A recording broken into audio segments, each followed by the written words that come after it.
V9 న్యూస్కి స్వాగతం. ఇప్పుడు హెడ్లైన్స్. విశాఖ వివేకానంద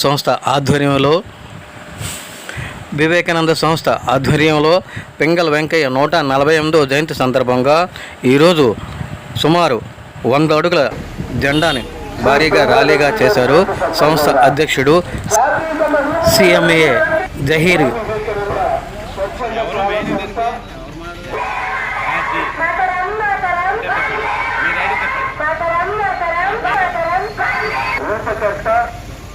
పింగళ వెంకయ్య గారి జయంతి సందర్భంగా పింగళ వెంకయ్య గారికి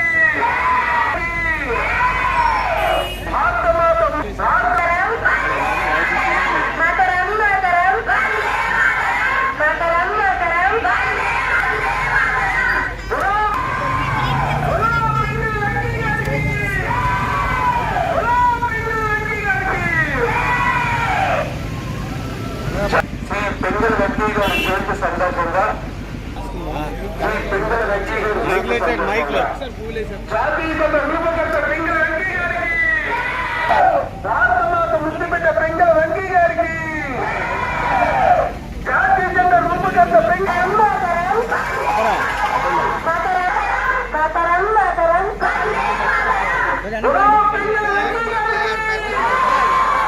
స్వామి వివేకానంద స్వచ్ఛంద సేవా సంస్థ జాతీయ జెండాని ప్రదర్శించడం జరుగుతుంది. జయంతి సందర్భంగా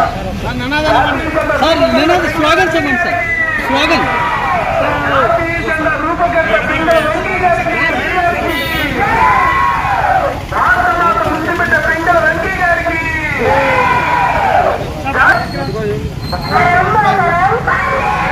ఇంటికి వెళ్ళిన తర్వాత అవుతారు.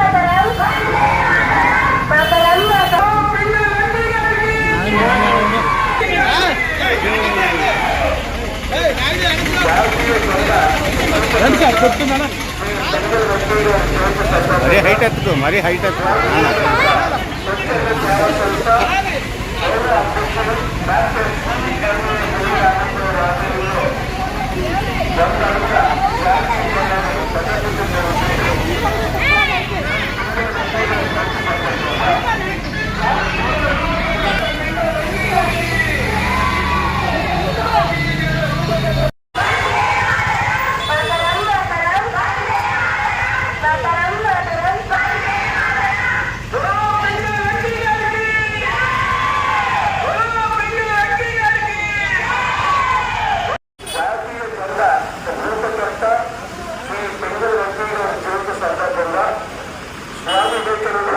స్వచ్ఛంద సేవా సంస్థ గౌరవ అధ్యక్షుడు డాక్టర్ CMA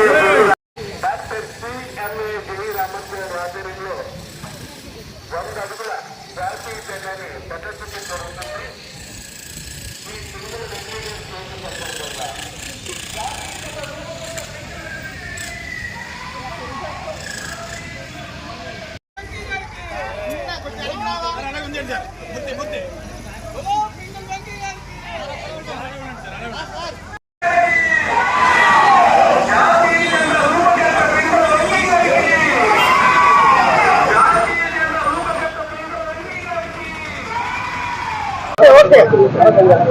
ఈరోజు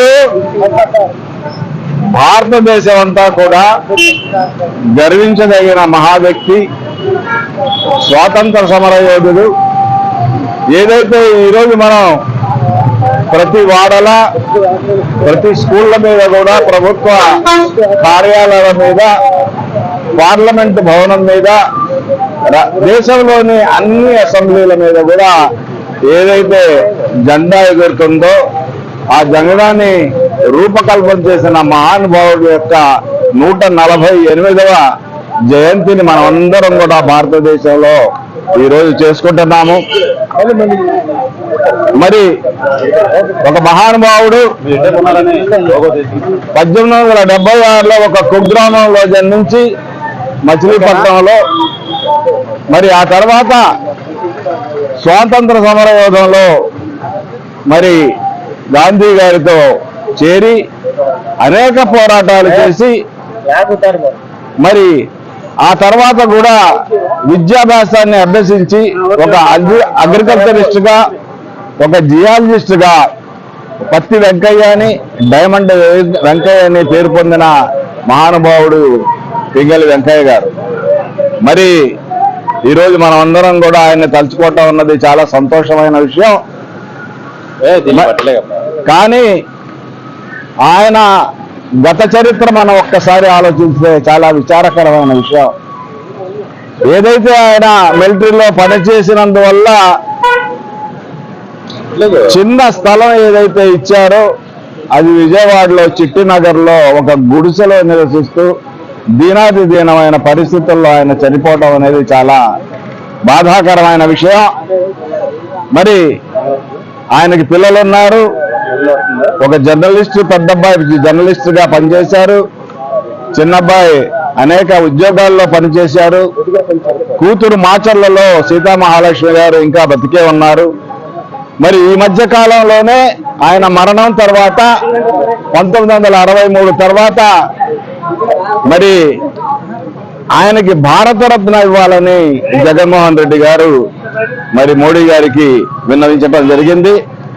అదేవిధంగా ఏదైతే ఆమె కూతురుందో ఆమె కూతురు సీతామహాలక్ష్మి గారిని ఈ అమృత మహోత్సవం ఏదైతే జరిగిందో మరి ఆ అమృత మహోత్సవ సందర్భంగా పిలిపించి ఒక 75 లక్షల రూపాయలు ఇచ్చి సత్కారం చేయటం జరిగింది. కానీ అంత మాత్రం సరిపోదు.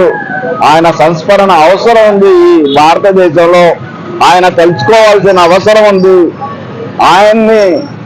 ఆయన విగ్రహాన్ని అసెంబ్లీ ఆవరణలో పెట్టాల్సిన అవసరం ఉంది. ఆయన్ని ప్రతి సంవత్సరం కూడా ఈ పింగళి వెంకయ్య గారి జన్మదినాన్ని అఫీషియల్ గా మరి ప్రభుత్వ పరంగా మన జరిగేటట్లు చేయాల్సిన అవసరం ప్రభుత్వాలకి ఉన్నాయని మేము మా సంస్థ ద్వారా కోరుతున్నాము. మరి ఈ జాతీయ పతాకం ఏదైతే ఈరోజు గౌరవం చెందుతుందో, ఏదైతే 3 రంగుల జెండా ఉందో దాంట్లో ధర్మచక్రం ఉందో ఆ ధర్మచక్రాన్ని మరి ఆయన రూపకల్పన చేశారు. మరి ఆ గౌరవాన్ని మనం అందరం కూడా కాపాడుకోవాల్సిన అవసరం, జాతీయ పతాకం ఎంత అవసరమో దేశానికి, ఆ రోజు జాతీయ పతాకం మన దేశానికి లేదు. అలాంటి సమయంలో మరి అనేక 30 దేశాల జెండాలందరినీ కూడా ఒక స్టడీ చేసి ఒక 3 రంగుల జెండాలను వివిధ రకాలైన భావాలతో ఆయన దీన్ని తయారు చేయడం, దాన్ని ఆల్ ఇండియా కాంగ్రెస్ పార్టీ ఆమోదించడం, మరి ఈ జెండా ఈ రోజు మనం అందరం కూడా వందనం చేయడం జరుగుతుంది. ఆయనకి కుటుంబానికి ఆదుకోవాల్సిన అవసరం, ఆయన్ని గౌరవించుకోవాల్సిన అవసరం, ఆయన్ని ఎల్లవేళలా కూడా మనం ఏదైతే జెండాని ప్రతిరోజు కూడా భారతదేశంలో మనం చూస్తున్నామో, దేనికైతే మనం వందనం చేస్తున్నామో అలాగే ఆయన్ని కూడా మనం తలుచుకోవాల్సిన అవసరం ఉందని నేను భావిస్తున్నాను.